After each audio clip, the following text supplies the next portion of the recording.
this video, we're going to talk about the left-hand column here that is in front of example 6.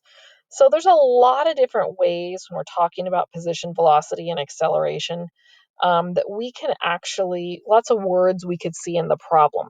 So we're just going to go through kind of the meanings of those words right now. So if we're on the ground, that would be where you are at, right? So that's where you at. So that's a position.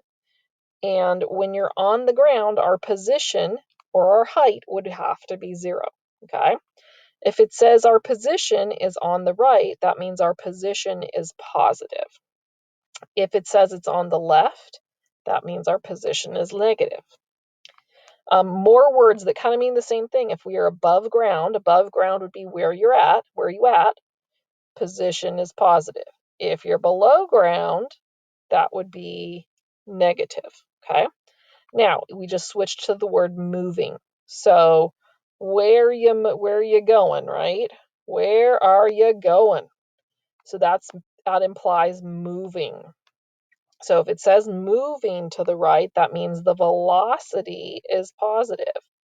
If it says moving to the left, that means our velocity is negative.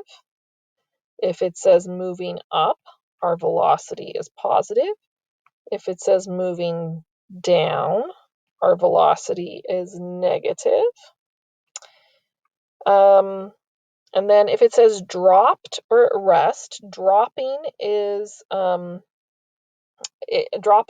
resting are technically movement, but that's when the velocity is equal to 0. And I know that dropped, it kind of seems weird that would happen, but it's at the moment it's dropped, it is equal to 0, okay?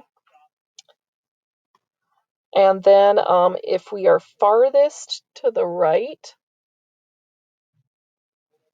we are equal to, that means we are talking about the maximum of the position. If we are farthest to the left, we are talking about the minimum of position.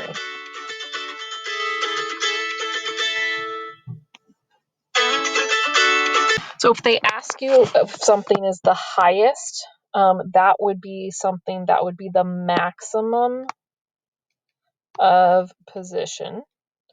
And then if they ask you if something's the lowest, that's something that would be the minimum of position.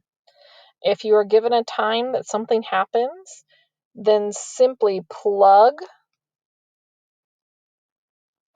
that time into the equation. If you are asked for when or what happens, so what time something happens, then you must use a sign chart.